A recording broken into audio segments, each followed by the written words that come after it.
This meeting is the Monroe County Solid Waste Management District's monthly meeting of the Board of Directors on Thursday, August 12th, 2021. And we have a full agenda because we're going to be considering our budget for 2022. And we have the usual approval of the Comptroller's report, and we will hear departments reports, the CAC report, and public comment if there is any. So let us begin with the roll call, please. Munson, Here. Thomas, Here. Githens, Here. Hamilton, Piedmont Smith, Here. Jones,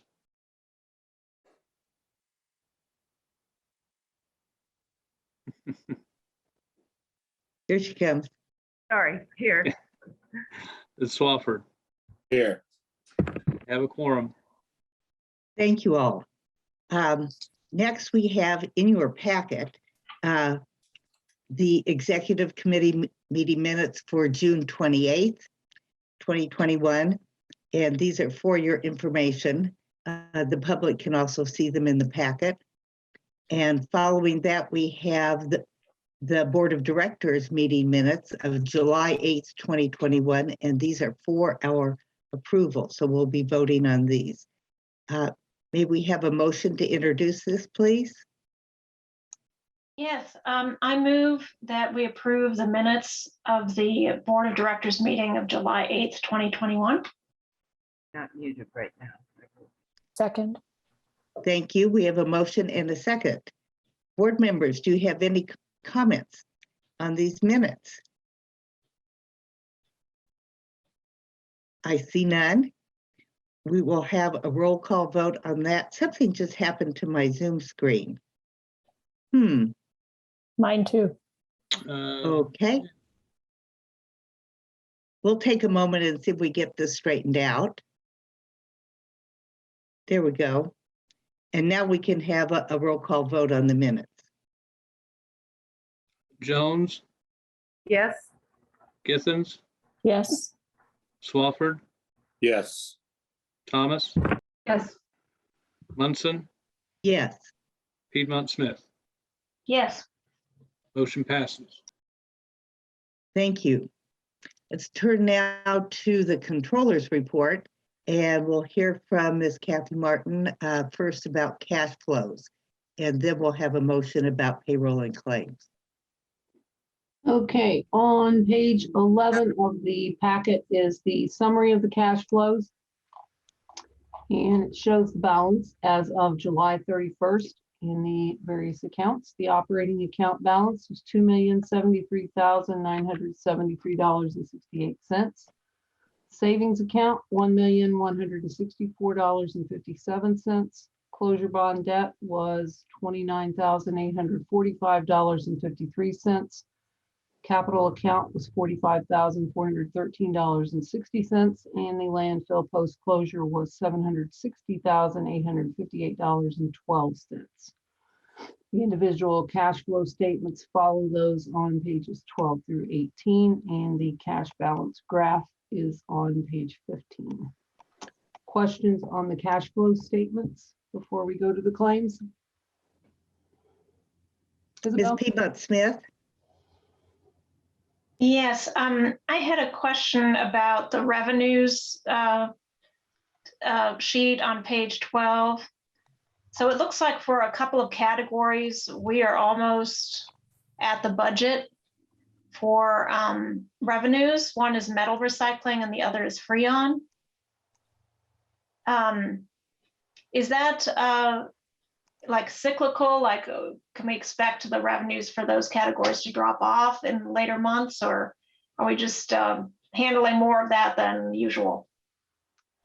Tom, I'm going to let you have that one because I don't know. I mean, Scott can correct me if I'm wrong. I mean, that's just a function of the fees people pay when they bring Freon to us, and we're just handling more than was anticipated this year.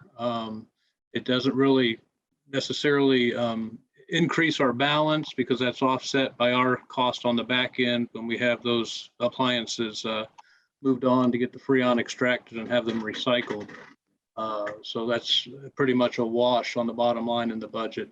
And the metal is a function of volumes are up, and I think at the beginning part of the year at least, prices were up a little bit too. So we were generating a little more revenue per pound than what we'd anticipated when the budget was prepared.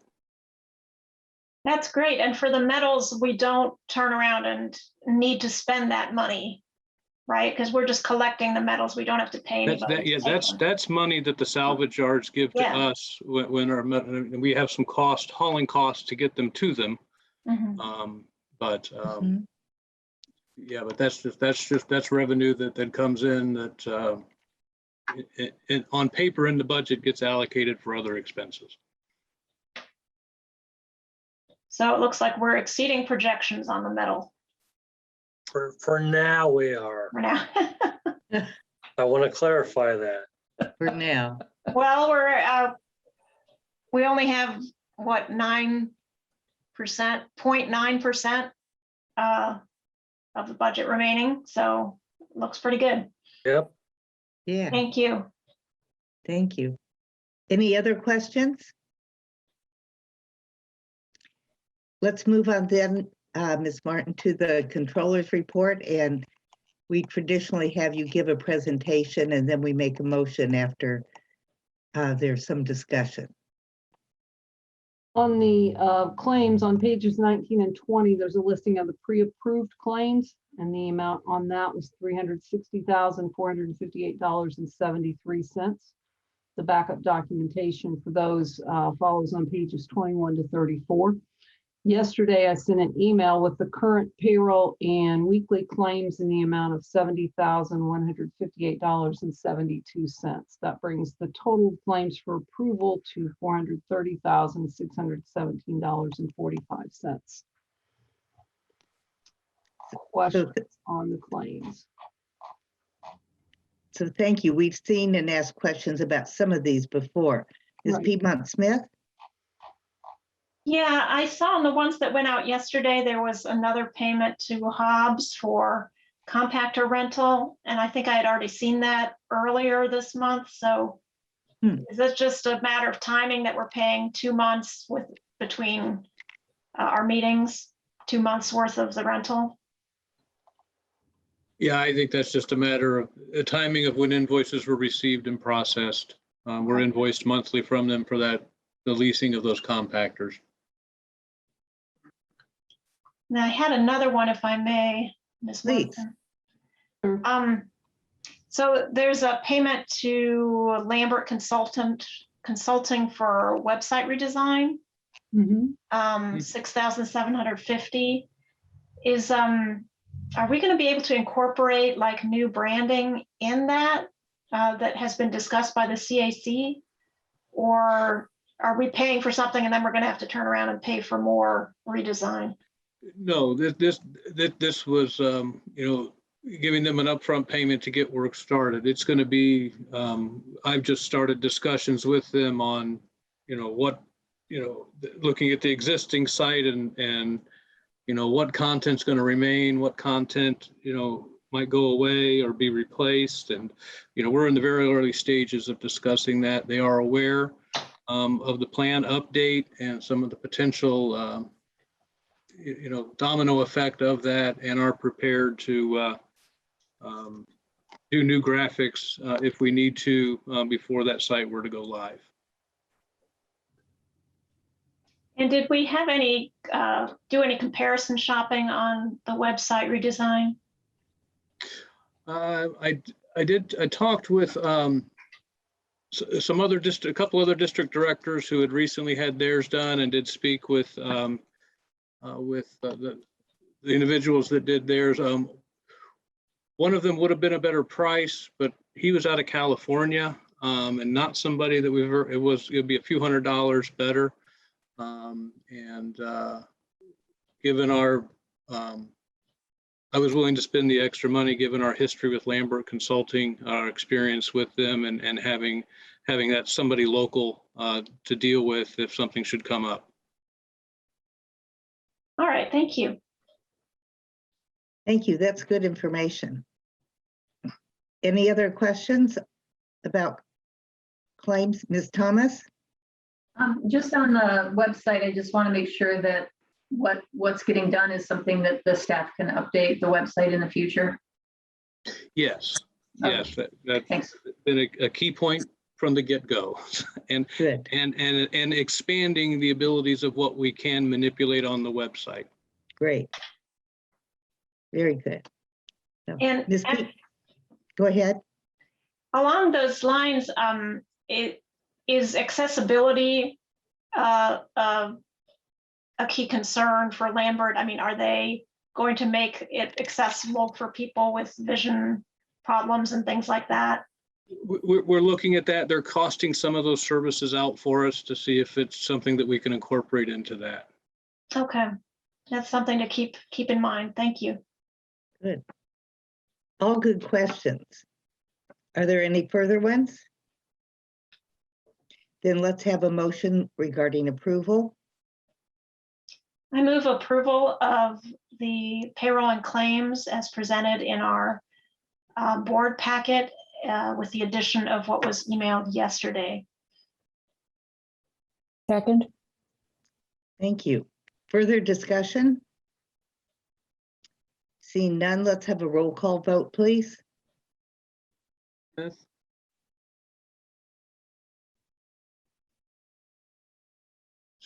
Piedmont Smith? Oh, Yes or I no? only heard the Smith, and so yes. Thomas? Yes. Jones? Yes. Munson? Yes. Swafford? yes, Githens? Yes. Motion passes. Thank you. Now we're ready for the meat of this meeting. Mhm. And let's just jump into the budget proposals and hear from our director, Tom McGlasson. Let me get this up here and I will share my screen.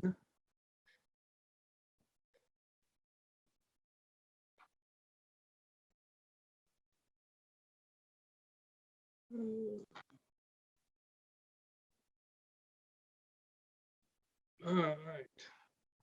Can everybody see it? Yes. Okay. There's only been one change since this was last presented at the July meeting. And it is in the tax revenue line.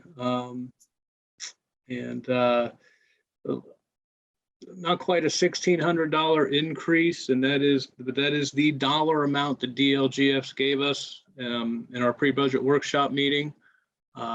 So the property taxes did increase, and that took our, you can see on this slide at the bottom, that took our bottom line on the budget from, I think it was like a $46 deficit to about a $1,500 surplus. So that is the only change since you looked at it last. But we can go through, and if please feel free to jump in if there's any comments or questions. But there you see the actual dollar amount DLGF gave us, which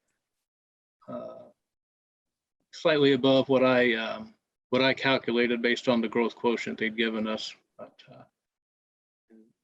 vehicle and commercial excise taxes staying the same. It was decrease in GBN revenue. That's based on where our membership is right now. And small decrease in the CESQG disposal based on what we've had over the past 18 months. And I think I mentioned last time we did budget 2,000 in revenue for paint disposal. Historically, that's not a revenue line that we've budgeted for, but when you look at the comparison sheets over the past 3 or 4 years, we have every year gotten in excess of $2,000 from fees that are paid to us for paint disposal. So thought it was appropriate to budget for that revenue line. $5,000 revenue for a tire recycling fee. This was mentioned last time. Looking at the district pursuing a waste tire program based on the calls that we get. We do see a need for that. Ms. Piedmont Smith, do you have a question? Yes, I was wondering, does there need to be official board action at some point to implement the new waste tire program? Yes, there will be. I mean, if well, there's a process we have to go through under the section of statute in order to be able to provide waste management services, to make sure we're not going in direct competition with the private sector. And so that process will have to do that, which involves a public hearing. And then if we do get a program up and going, the board will have to modify our fee resolution to add those fees and state what those fees will be for people bringing tires to us. So yeah, so there will be a couple of steps that will require board involvement to get that program up and running. Okay, thank you. Thank you. I have real trouble seeing the hand raised on my laptop screen, but Tom McGlasson can also see the hand raise symbol. So please continue to raise your hand if you have questions. Okay. $15,000 increase on the orange bag fees. That's just based on revenue that we've seen in 2020 and so far this year. And some of that, I would say, probably related, if you'll recall, we did increase the fees for those bags last year. No changes on rental income or the host fee.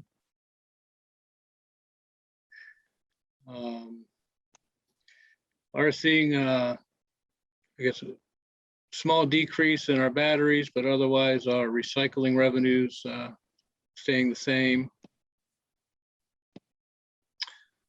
Any questions on revenues? Any additional questions on revenues? Ms. Piedmont Smith.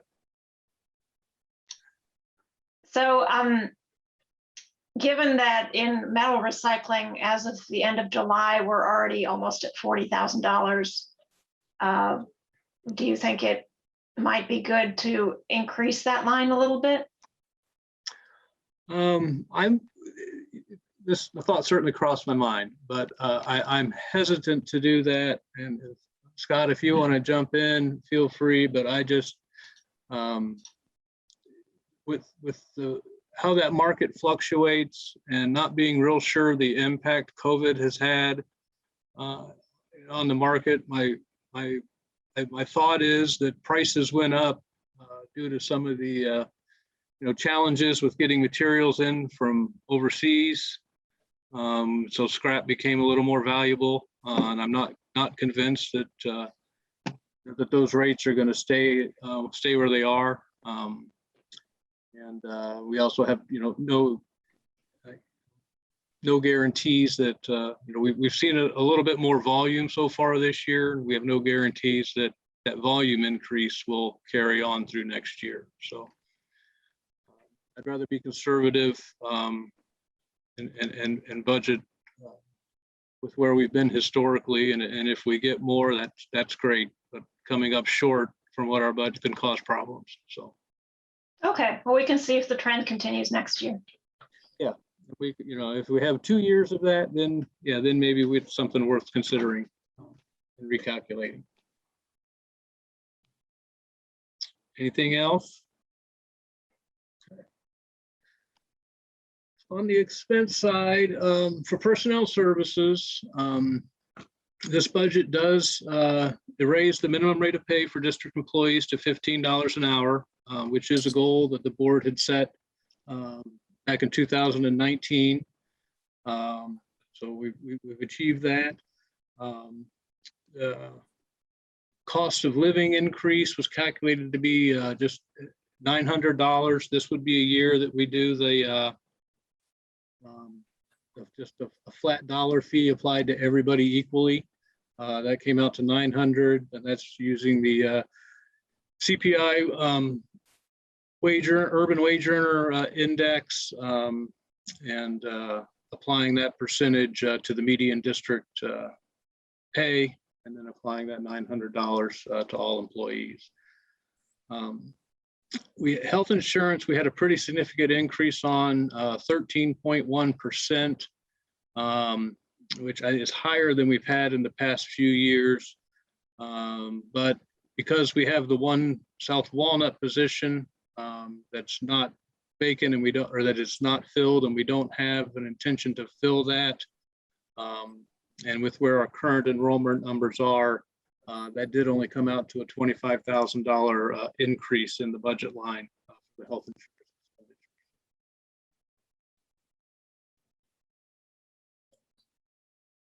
So you see a not quite $28,000 increase in wages. That's the cost of living increase and bringing the minimum rate of pay up to $15 an hour. We reduced overtime a little bit based on previous year's experience. Longevity came down due to some of the staffing changes. A lot of the fringe, FICA, Medicare, all goes up because of the wages. A little decrease in unemployment, but that's based on what our current unemployment rate is. There's your $25,000 increase for health insurance. A small decrease on the wellness clinic. I think last year we must have miscalculated the increase or something. I'm not sure what happened there. And then retirement goes up a little bit, again, correlated to the wage increases. So any questions on personnel services? I do. I was shocked when I was looking at one of the other sheets that the cost of health insurance is, if I read it right, almost half what the wages and salaries are combined. I was shocked that it was that high. It is, and it's unfortunately something that has been increasing faster than our wages have been increasing. So, Ms. Munson, your hand is up? I just wanted to offer a comment, and that is, I think, a valuable step by the board to move toward a minimum wage, hourly wage for every employee of $15 an hour. And so 2022 will be the year that we achieve this. Yes.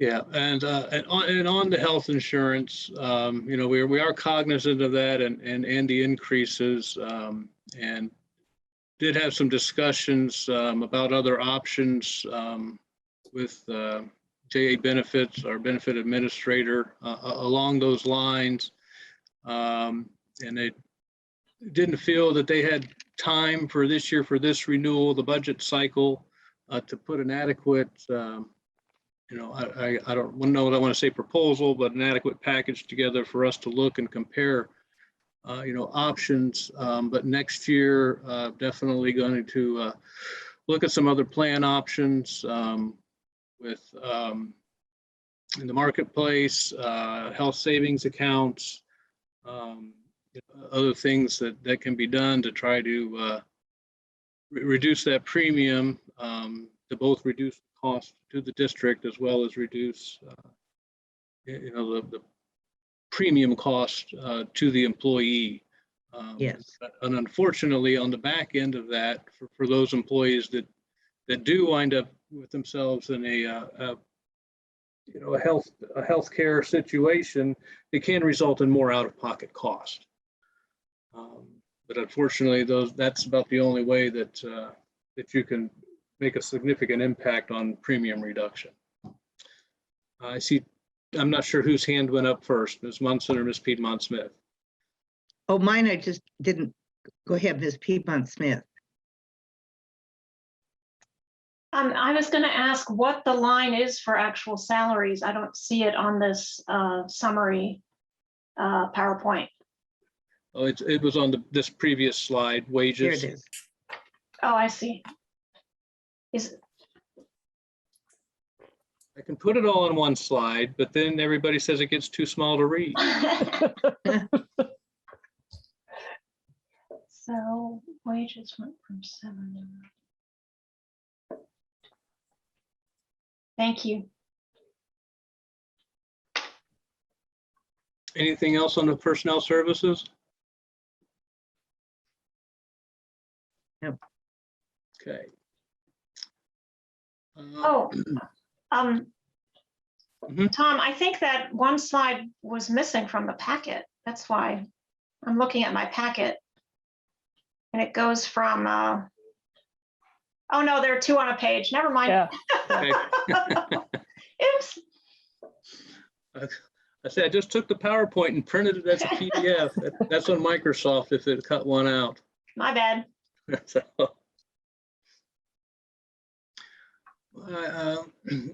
on the supplies, small change in office supplies. Health and safety supply, I think we talked about this earlier, looking at, we had budgeted to get AEDs for all of our facilities this year. That is still in the plan. But if you'll recall, I'm looking now at, I guess in essence, a leasing agreement where somebody else, a vendor, is responsible for the inspection and maintenance, of those devices. So and when we get down to that section, you'll see that increase in that line for the service agreement. But at any rate, that's the decrease in health and safety supplies is taking out the purchase of those AEDs.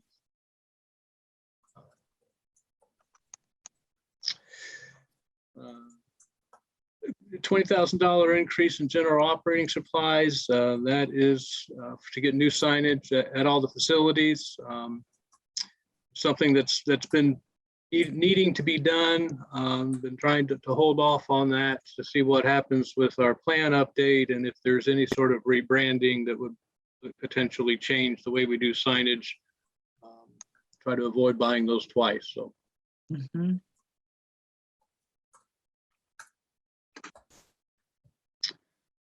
And then $2,300 increase just in other supplies. That was really just a catch-all line to put some money in.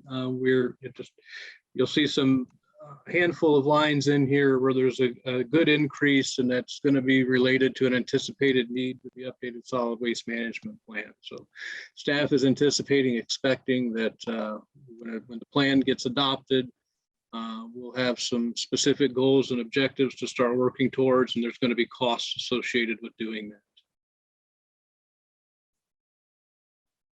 Piedmont Smith, did you have a question, or is that hand still just raised from before? No, I forgot to lower it. Any questions on the supplies? No. All right, services and charges.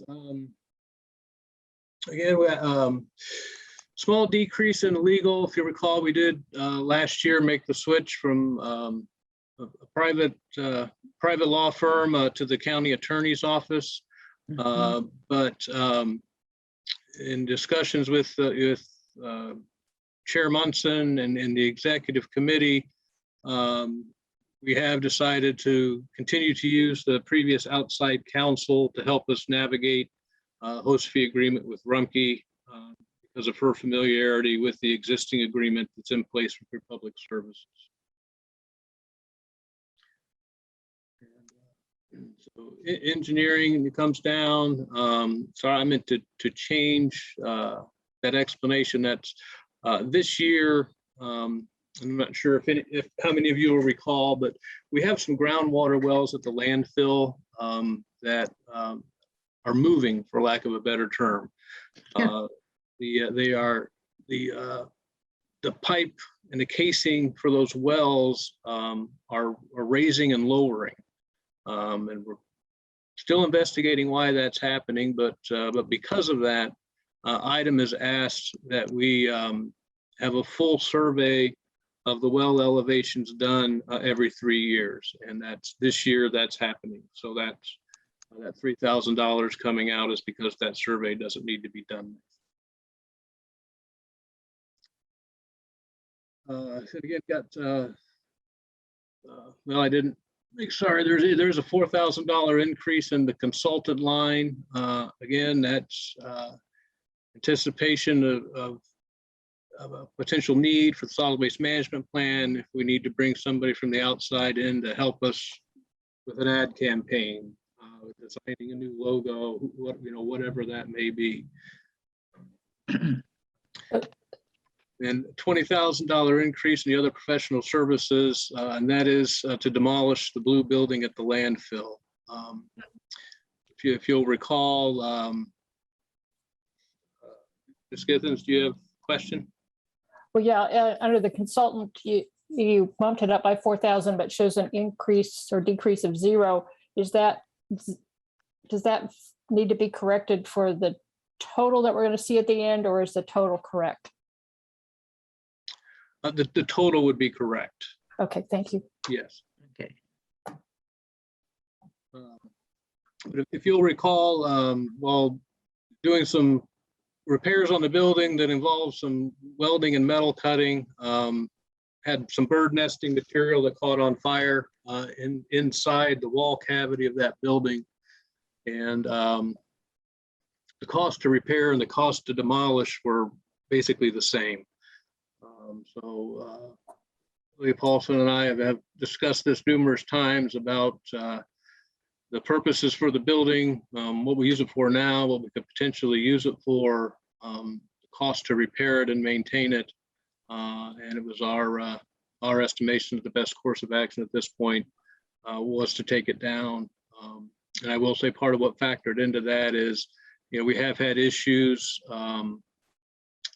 I don't want to say vandalism necessarily, but kids in the area have broken into that building. Just concerned about their safety and the liability of continuing to leave that standing if we don't do the repairs. So then there in your medical services, you see the increase related to the having the AED service agreement for 7 locations.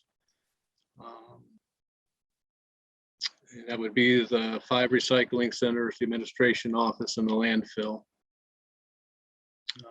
Again, another increase. Sorry.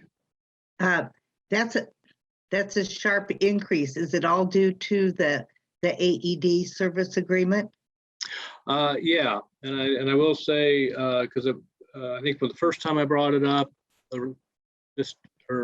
presented this, a question was raised about the agreement we were considering, and if we had looked at other services options, and I have looked at those, and they are all pretty similarly priced. And it's about $100 a month. I can't remember off the top of my head, but it's a little over $100 a month per location. But that includes again the device. It includes monthly inspections of it, and if there's ever anything where the pads need to be replaced, the battery needs to be replaced. The cost of all of that is included in the service agreement. There's no additional cost when they have to do something to the machine. So, and again, that would be an ongoing expense as long as we had the AEDs through that company under that agreement. That would be an ongoing annual expense. Okay. And then professional social media, another increase related to this plan update. The telephone came down a little bit, just based on actual expenditures over the past few years. Brought travel down some. Obviously, 2020 and 2021 were not good years to gauge travel expenses from. We were pretty restricted in what we could do, but still felt that could come down a little bit. Printing went up pretty good, and that once again, the plan update gets done and in place, we'll redo our service guide according to the new goals and objectives and get copies of that printed. Increase advertising in anticipation of having new ad campaigns related to the goals and objectives in the plan. Legal advertising came down. Not expecting any increases in insurance lines related to workers' compensation, commercial liability. Utilities came down some, or like gas and electric did based on our current usage and rates. Small increase in water and sewer. That's for admin in South Walnut.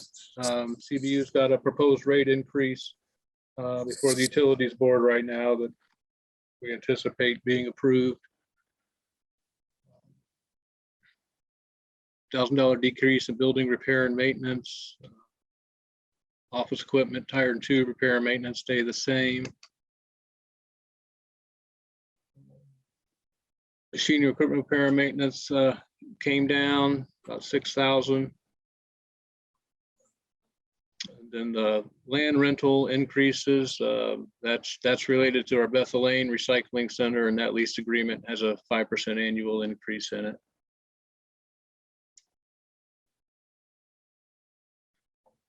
Machinery equipment rental stays the same. The rental came down 800. Not sure why there's not a reason in there. That's got to be based on previous year's experience. Dues and subscriptions came down slightly. I explained last time that left training and education the same. Again, 2020 and 2021 year to date, just not good years to try to gauge future expenditures on training opportunities. So left that the same in the hopes that we can, so training opportunities open back up in 2022 for our employees. $20,000 decrease in leachate disposal based on previous years and with the 2021 year to date. And I will say that was put in there, and that rationale before we had had to empty the pond out. So there's a pretty good jump in our leachate disposal expenditures that just occurred that is not factored into that and shouldn't be factored into that because that's not something we have to do every year.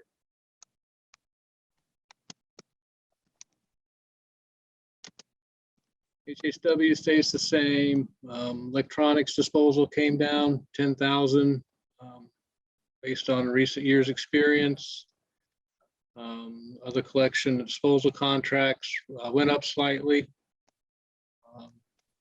And Freon recovery is remaining the same, even though Ms. Piedmont Smith did point out where we are this year related to budget projections on the revenue. But again, that's the cost side that offsets that there. Even if we have a year like we're having this year, it's not going to be significant enough to require an additional appropriation or anything along those lines.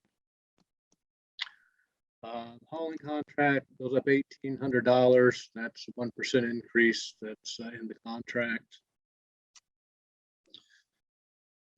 Glass hauling came down a little bit, just based on the hauls that we've been doing in recent years.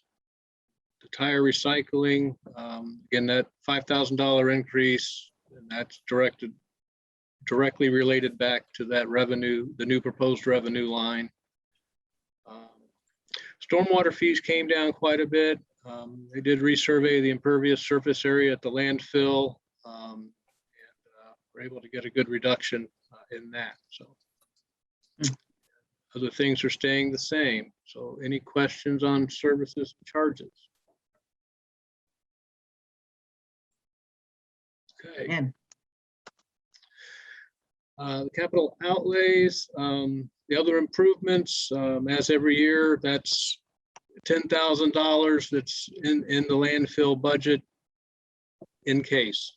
We do that every year, and this year we're going to use it. So, but that's like this year we're having to put a new roof on the leachate treatment plant building. So that money's there for things like that, or having to rebuild a lift station. Things that could go wrong out there that would have a substantial cost. Also have $1,200 in there to get a laptop for our controller, and $20,000 to look at the purchase of a new outreach vehicle. One we have is a 2004. In the past couple of years, we have spent more in maintenance costs on that than the vehicle is worth. Yeah. Any questions on capital outlays? And No? Okay. The debt service bond, that is what it is. Expenses are straight out of the amortization table, and the tax revenues are calculated based on the expenses due in a given year. Yes, Ms. Piedmont Smith. So this is related to a question I emailed Kathy. So the tax revenues for this are from property taxes, or what? How is the tax rate determined for this? Excuse me. I saw that question, and I started looking into that a little bit this afternoon, and it is assessed on the property tax, but it is a debt service tax, and I'm trying to find, and if any elected official here knows the answer, happy to hear it. But is that considered a property tax, or is it a debt service tax that just happens to be applied to the property bill because that's the mechanism by which they were able to get it collected? I'm trying to get that figured out. Is it considered a property tax, or is it something else? Because I was always under the assumption that it was not a property tax, was not factored into that 1% property tax cap. It was something that could be done on top of that, kind of like the school system doing a referendum to get additional monies or something. But I did see that question come in, and we will research that, get that answer, and get that labeled accordingly. May I Thank you. speak? just a second, please. We have somebody who wishes to speak on this question, and I think it's important to have as much discussion as possible. County Council Member Marty Hawk would like to comment here. Yes. Having to do with your debt service, that is paid for with a property tax. It is not tied to what your frozen levy increase could be. But remember, debt is always paid first, no matter what. So, but it definitely is a part of your property tax. Okay, so it is considered a property Yes. tax. Yes, And- yes, and- anytime, because how else would it get paid back? Because Well, your yeah. miscellaneous revenue and your revenues coming in go out of into your general fund. So your debt fund is a separate tax to pay back that.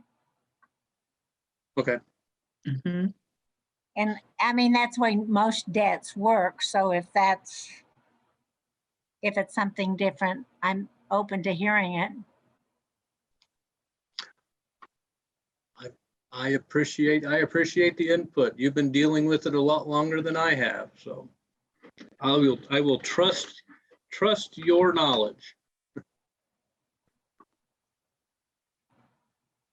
We'll find out what we, Yeah, we will. Okay, well, so then that, I mean, I will accept that. Ms. Hawk has been doing this stuff for a long time, so we will, and I know that not everybody saw Ms. Piedmont Smith's question, but in response to your question, we will get that labeled appropriately on documents in the future as property tax. So it does count towards the circuit breaker, towards the 1% max. I don't think it does. I don't, are you there? yeah, Mhm. Paul, there's a difference between the circuit breaker and a frozen levy. The circuit breaker is when each property reaches their max. And so that would be a part of that. So any property that was, say, for a homestead, if it reaches a 1% of that assessed value, then anything more than that, they wouldn't pay and nobody else would pay. And it would be a circuit breaker loss to the unit. But that is different from the frozen levy, which just says you can raise that levy, that tax that you're charging, 4.3%.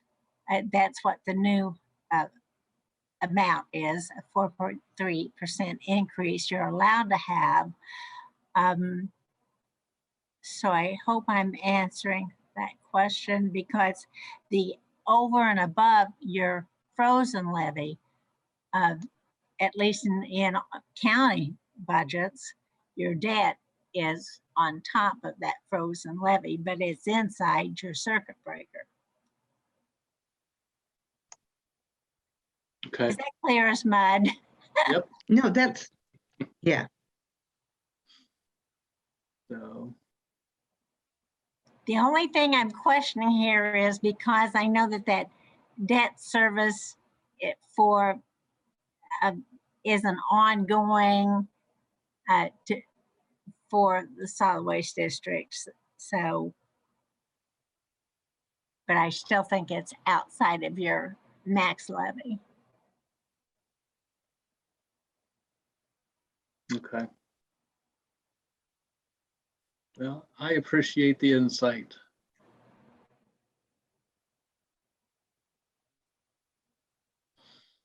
Anything else on the debt service?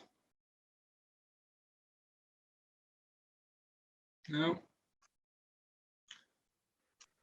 And then lastly, we have the cumulative capital fund.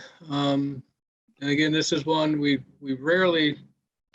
don't rarely ever have a budget any revenues or expenses out of here, but DLGF has previously advised that we need to pass that zero budget so that we have that approved and adopted, so that if we do need, something happens and we do need to seek an additional appropriation of that cumulative capital fund, that budget exists to do that with.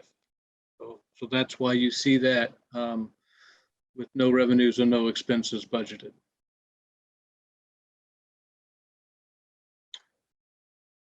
And that will conclude the slideshow. So unless any additional questions, I will stop sharing my screen.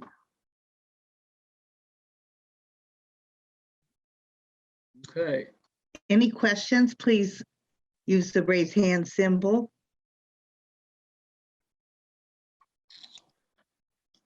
If there's a member of the public, the raised hand symbol may be under your reactions icon at the bottom of your screen.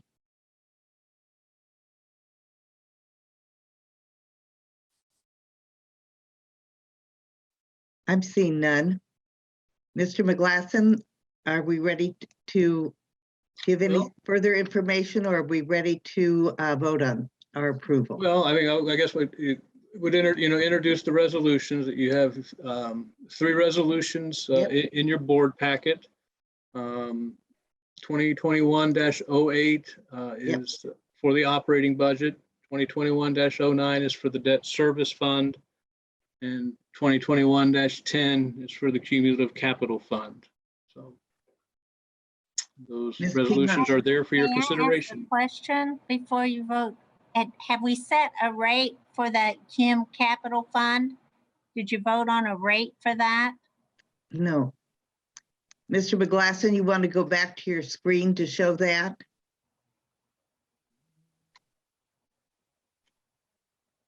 You don't know what the deadline time is to establish a Kim Cap Fund and to set a rate for it?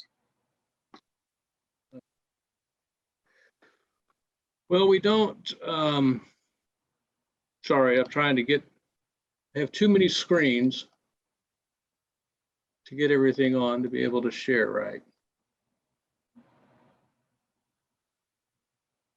Or are you just pulling out a part of your frozen levy, 1%, you know, out of that frozen levy, pulling out so much money and putting it aside and calling it a Kim Cap Fund? No, we actually, It's a, the fund was established several years ago. several years ago. Can everybody, is my screen up for? Yes. And I think there's, it was established under the previous director. And we have used funds. I don't think that in my time as director, we have never contributed any money to it. We've never appropriated that in an operating fund budget, and we've never made an attempt at the end of the year to move money into that. We used money out of it 4 years ago, I think it was, to do some upgrades in the administration building. But other than that, it's a fund, and it sits there. And we have not actively worked to increase its balance. We also have not, to this point, identified any potential projects or future plans that we would want to build that fund up to be able to pay for down the road. So right now, it's just the fund that you have, that you already have money in, and you're not anticipating bringing more money into it now. So if you would determine you wanted to have a separate fund in future, then you could go ahead and reestablish and set a rate for that. Yeah. Okay, It's a fund that exists, and since there is money in it, DLGF a few years ago said that we would need to adopt a budget, even though it had zero revenue and zero expenses, so that we had that budget adopted by the council, so that if we did need to seek an additional appropriation out of it, because we had to put a roof on a building or something, that we would be able to do it out of that budget, out of that fund. Thank you so much for allowing me to ask that question. Sure.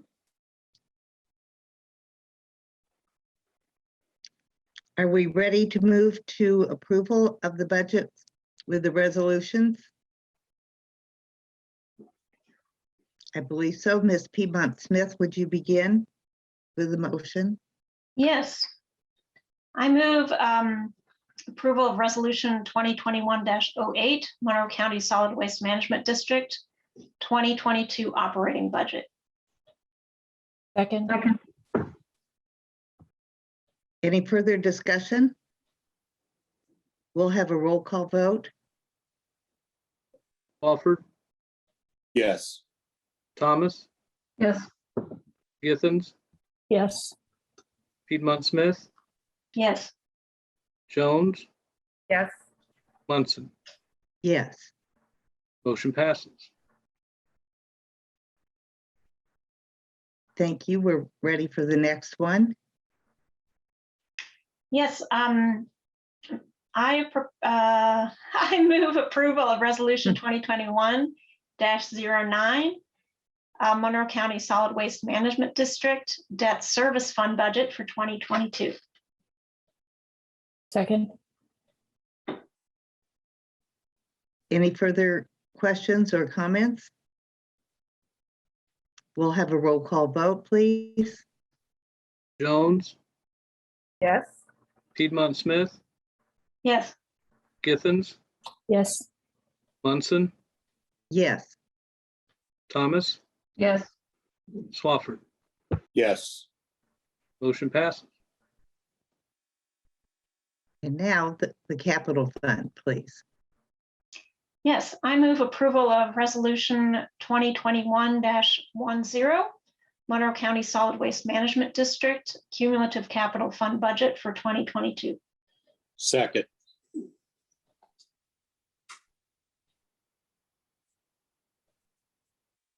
Any questions or comments? We'll have a roll call vote, please. Thomas, Yes. Jones, Yes. Piedmont Smith, Yes. Swafford, Yes. Githens, Yes. Munson. Yes. Motion passes. Thank you, everyone. The next item on our agenda is something new for us. It's an adoption of a new mission statement. And you have that item in your packet on page 66. Yeah, and this is something that kind of evolved out of discussions with the staff, the executive committee, and the CAC, and with the solid waste management plan update, and there's some desire expressed to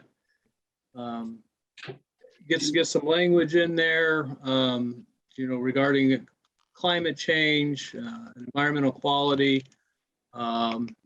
Also discussions about maybe that needed to be a little shorter and more concise, and just stick to what our mission is, what it is we try to do, and let the plan address how we're going to go about doing that. So what's there in the resolution is a proposed new mission statement that has input from a number of CAC members, staff, and the executive committee.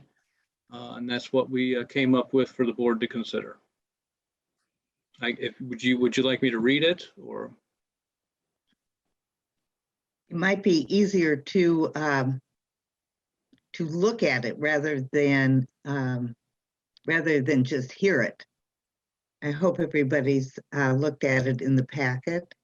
Ms. Munson, should I put a motion Yes. on the table? Yes, and here we go. It's on the screen too, please. Could you make that bigger, Mr. McGlasson? Thank you. Now we're ready, Ms. Piedmont Smith. I move approval of Resolution 2021-11, Monroe County Solid Waste Management District, adoption of a new mission statement. Second. Thank you. Board members, do you have any questions or comments?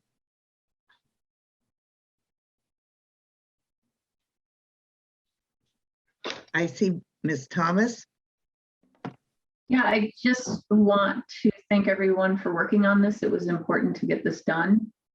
And I think it's realistic, but I appreciate the global and local context at the end. That's really great. So thanks to everybody who worked on this. Thank you. Other questions or comments from the board?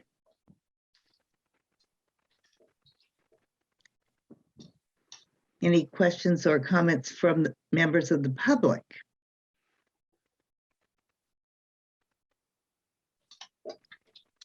Then I think we are ready for a vote. But before we do, I want to offer one comment to say I think we came up with a good decision to make this a short mission statement and to focus our plan on how we're going to achieve and work toward this mission. So, Mr. McGlasson, will you call the roll, please? Githens, Yes. Swafford, Yes. Munson, Yes. Jones, Yes. Thomas, Yes. Piedmont Smith. Yes. Motion passes. Very good, and thank you. Next, we'll hear a report from the CAC. And those members were important in working on our mission statement and also made comments about the budget. So we have a very active CAC. Who do we have today to present? Mr. Winia? Indeed.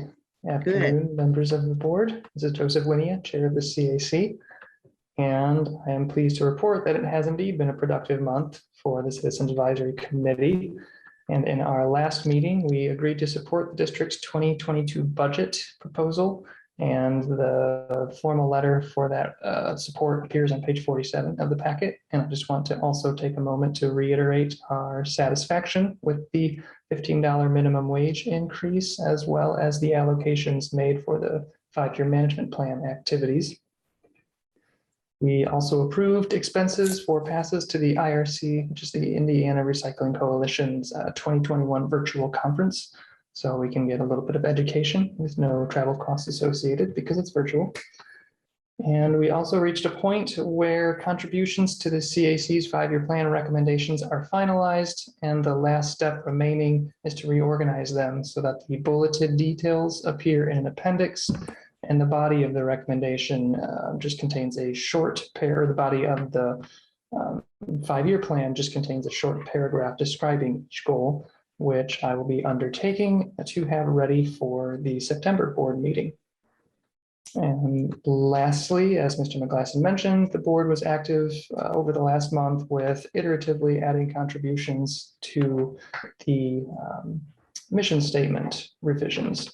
So I also want to express my gratitude to all of those on the board and staff who were involved in that process as well. And as Ms. Munson stated, I am also very happy with the result that we achieved.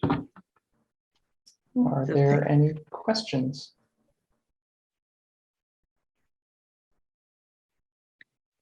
I'm not seeing any questions, but I want to thank all the members of the CAC for the work that they have been carrying out. So thank you all for the opportunity to report.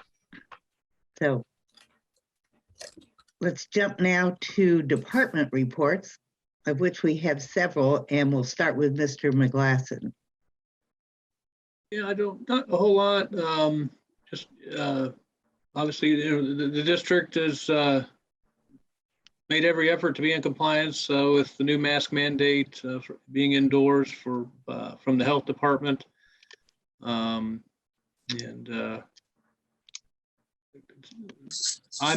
gotten a lot of reports that we've gotten a whole lot of resistance or had problems with that. So hopefully people are working with us and complying with that. And then would also point out that we have at this point received word that both MCCSC and RBB are open to having outside instructors in the classrooms for this coming school year.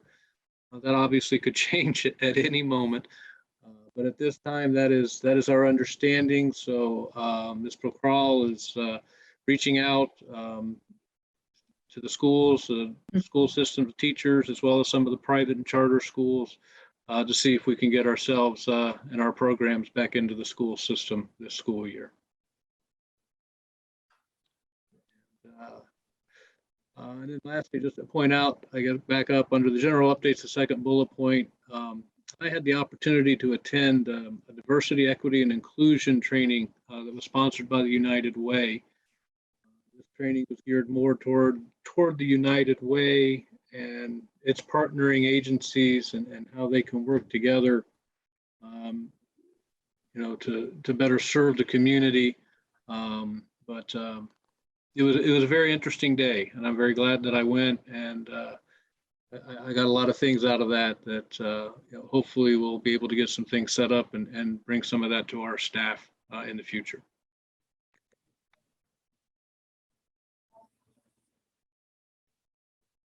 That's all that I have. Okay, thank you. Next, we'll have our Following report, is that Mr. Morgan? Good afternoon. I have received the report from Republic. I got it yesterday, so they do not owe us anything. I have it now for June and July, so that is very good news. And also we have new cylinders that have been replaced in the cardboard compactor here, South Walnut Street. So they are now in compliance with everything. So we're in pretty good shape. We're doing good, and business is going very well. Thank you.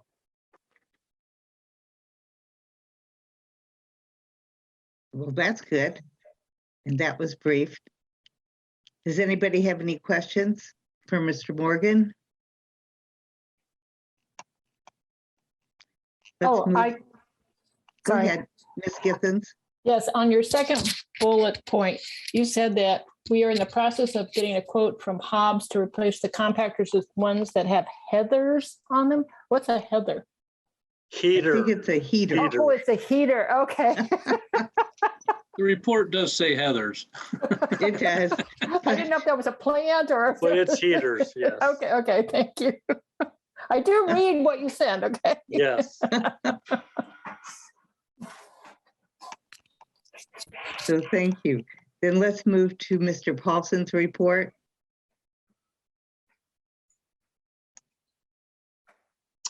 Hey, Lee Paulson, landfill director, compliance director. The report kind of speaks for itself. It's been a pretty rough couple months out there at the landfill with a lot of things that have gone on with the cleaning of the pond out and all the various things that went on with that. And of course, when we did the clean out of the pond, we decided that, nature was going to drop 12 inches of rain on us in a month. So that's why some of those expenses were even higher than what we had hoped they would be, but still is what it is. So we've been running pretty hard at the landfill with the treatment plant, trying to take care of all that water because June and July, we had a lot of rain. So it took a long time to kind of get that stuff taken care of. And we're finally back up, kind of getting back into summer mode where things are drying up the way that they normally are this time of year. So last month, we did our largest amount of treatment per month that we've ever done, topped in at a little over 1 million gallons of treated leachate, which is looking at some statistics from previous years, that's half a year for some years that we've had. So, and that was in 31 days. So, but that's good. So, but that pretty much meant that our system was maxed out for almost the entire month. So that wouldn't be really much more we could do, but it kind of shows us where we can go if we need to. Conditions were ideal, the weather was warm, the water was there and everything kind of was working out. So the samples all came back within acceptable ranges for the state permits and stuff like that. So there's no issues with that. So, and the only other thing I'd highlight is that our groundwater report, I actually just finished that up today. We got that back from AECom, and that looks to be kind of in line with the past 3 or 4 reports that we've had to submit to the state. Nothing that's glaring or out of line from what we've done in the past several years. So that will get mailed out tomorrow. And that's kind of where we're at right now. So thank you. Questions for Mr. Paulson? Ms. Piedmont Smith. So the roof repairs, are those going to be done this month? I'm kind of waiting. With the roof repair, materials are way behind. So I've communicated back and forth with the roofing company, and they don't have the supplies yet. So we're hoping that hopefully within the next couple of weeks that will be the case, and we can get that done now that things are slowing down at the landfill that way.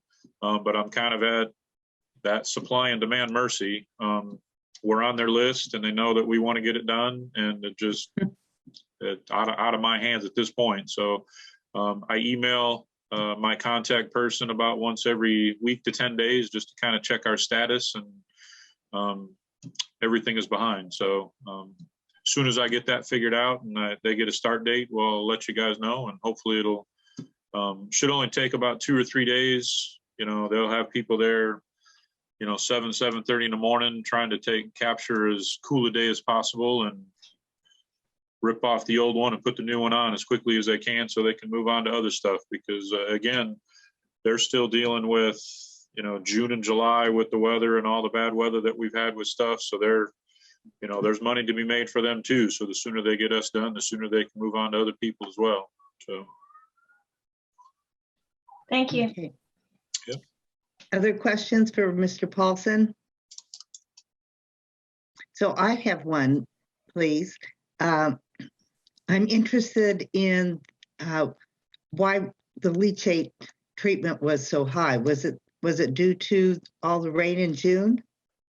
Yeah. At the landfill, we got over 12 inches of rain in June, and then July over 8. So that's 20 some odd inches of rain in 60 days. So thankfully, a huge thankfully thing was that we had just cleaned that pond out. So because we actually had an empty pond when all that rain from the end part of June happened, or they would have been hauling. I don't know how our hauling bill for June would have been much different if we wouldn't have cleaned that pond out. So, I mean, there would have been, that's a lot of water. That's a lot of water to deal with. So hopefully that won't happen again. Thank you. So another question, in your report in the packet, you talked about the environmental compliance and that there were 14 cases closed and one still open and pending. Could you give us an example of some of the cases that you've been dealing with? The majority of the cases that we're dealing with right now, at least the ones that we're getting kind of on that revolving monthly thing, is a lot of roadside stuff. People throwing trash out. People are starting to move. People are more mobile now than they've been for a while. So I don't know why we're seeing such an uptick in roadside stuff, but we are. And just we've got a lot of ongoing cases right now with houses and properties that are just slow and reluctant to clean up and get in compliance with what the county codes are. So Mary Beth is spending a lot of time, and routine visits, meeting people in their houses and their properties to try to motivate them to clean up their trash and garbage. And she's setting appropriate goals and things like that, people are just taking more time this year or it seems to be, than they have in the past. But we're starting to see a lot of tires on the side of the road. We're seeing a lot of needles. So those kind of things just take a lot longer to clean up. So I think it's helpful. Does that answer your question? I'm sorry. Yes, I think it's helpful for the board to know more about this part of your work. So thank you. Mm-hmm. Anybody else have questions? Okay, then thank you to all our reports. And we're ready to move on to the public comment period for this meeting. Any public comment?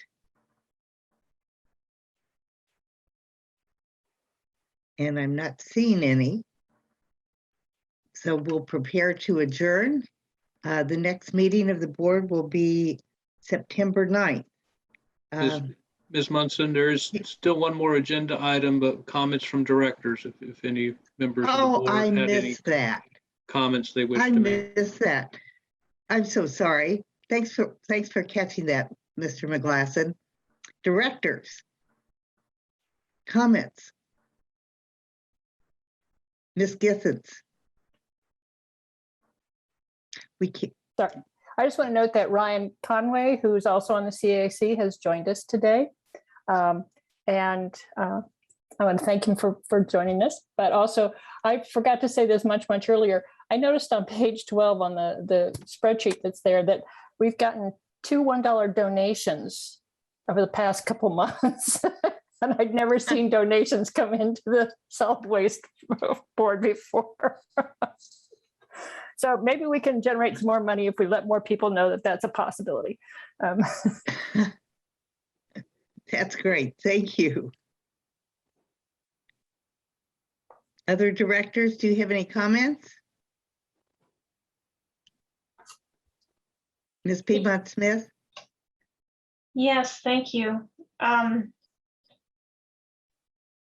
comment has just gone out of my head. I'm so sorry. It's been one of those weeks. What was I going to say? Oh, yes.